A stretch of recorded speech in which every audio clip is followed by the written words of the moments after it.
Well, there's nothing better than turning an expensive and rare superbike around in a gravel car park.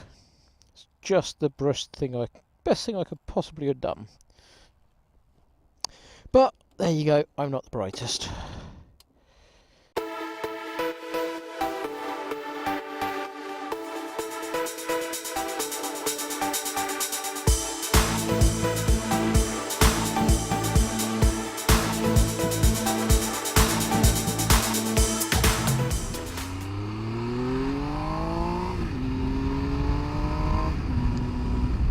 Good morning, good evening, whatever it is, wherever you are YouTube. So, I was kind of hoping this was going to be a video response to Paddy Outback.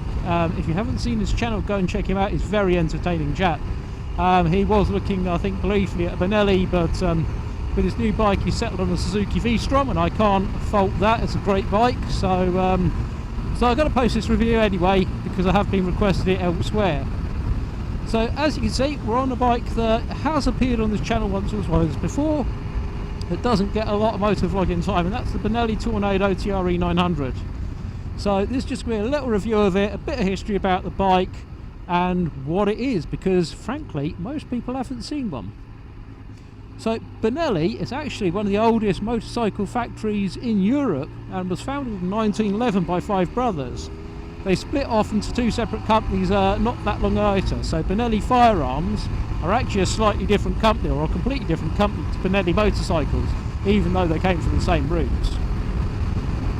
Benelli's had quite a torrid history over the years, and have gone in and out of business quite a few times, which means in terms of continuous production, Moto Guzzi have actually been producing bikes longer than Benelli have, because they've been producing since 1922. But they've had continuous production, whereas Benelli have gone in and out of business several times. This bike actually dates back originally to the mid to late 90s, and it's actually due to Laverda that we have this bike.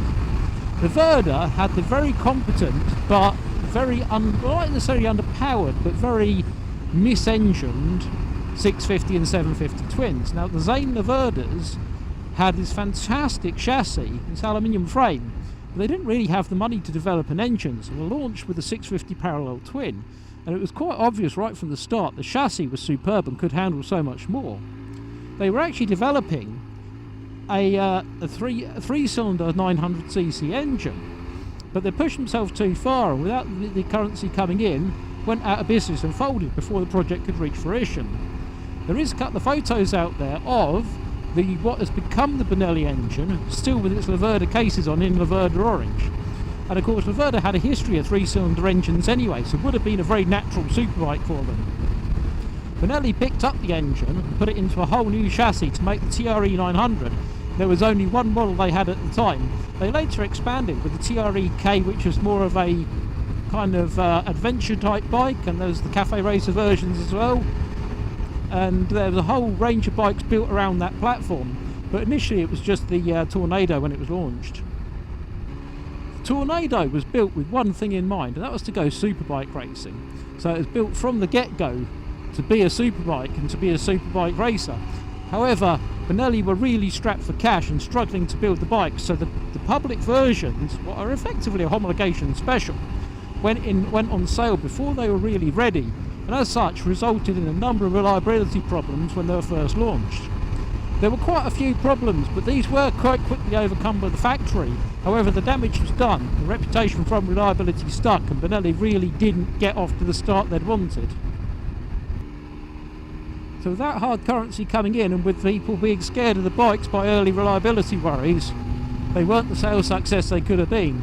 And that's a shame, because had they been launched with a bit more development time behind them, they really could have rivaled Ducati quite strongly.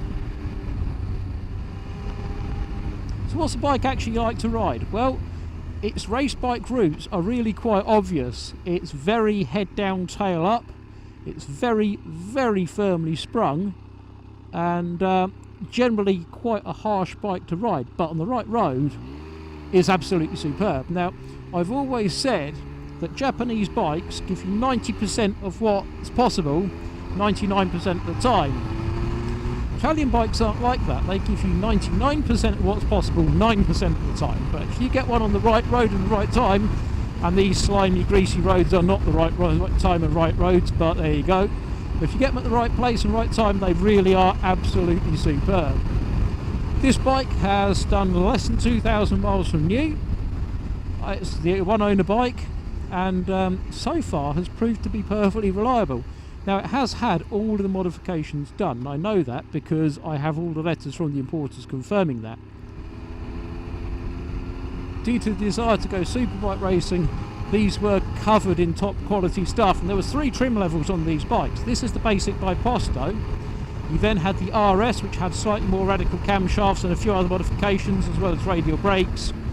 And then there was the LE, which was the true homologation special, which was a limited number series, which featured carbon fibre bodywork, single seat, and a host of other modifications.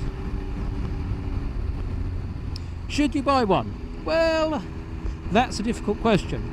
If you're a confident rider and you're a competent home mechanic, or you have the money to take them to a good dealer, and I emphasise that because there aren't many very good dealers for Benelli in the UK, but if you've got a dealer that knows these bikes and you're not afraid of paying for things, then yes. But if it's your only bike, maybe not so much.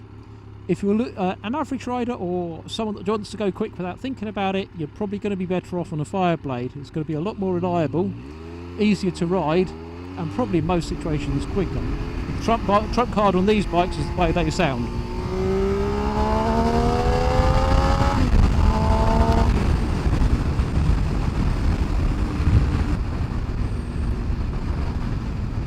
So the other way these give away their racing heritage is the riding position. It's very hands down, bum up. It's got a very firm seat. It's firmly sprung, and it just doesn't feel happy unless it's going quickly. So you've got to think about what you're going to be using it for. But if you're the sort of person that bike sort of appeals to, you could find it very nice. Even a modern 600 is probably going to be quick around a track, but you're never going to get the satisfaction of having something so rare. And of course, the other upside of that is they are becoming very collectible, and nice ones are going to be worth holding on to, and probably a very sound future investment. Okay, so this is the Benelli Tornado TRE 900. As you can see there, Brembo gold line calipers, upside down forks, and they are made by a company called Extreme Technology. They are fully adjustable. They also made the steering damper as well for the bike. Fuel injection was by Sagem, and obviously Manetti and Morelli were involved with that as well. And it was quite a revolutionary frame. It was a combination of steel and aluminium. It was glued and bolted together, which was quite a new thing in those days. The bike's covered in high-end stuff, so Arrow produced the exhaust, and that was made for the Tornado TRE, and of course Benelli rear end and a banana-shaped swing arm.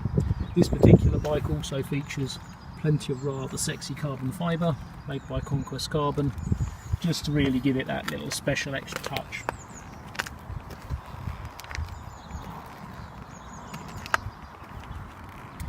One of the things worth considering with these bikes is it's worth using super unleaded, because the fuel tank is actually plastic, and although there doesn't appear to be a big problem with Benelli fuel tanks, a lot of manufacturers that use plastic tanks have suffered with the tanks blistering from ethanol in the fuel. So super unleaded carries less ethanol, and in a lot of cases no ethanol, so it's going to give you a bit more protection against that fuel tank. But it's a very small tail end. There is no space under here at all, and there's just a little pillion pad under here. I don't know what sort of masochist you'd have to be to want to get on the back of one of those. So this is what's called the Biposto version.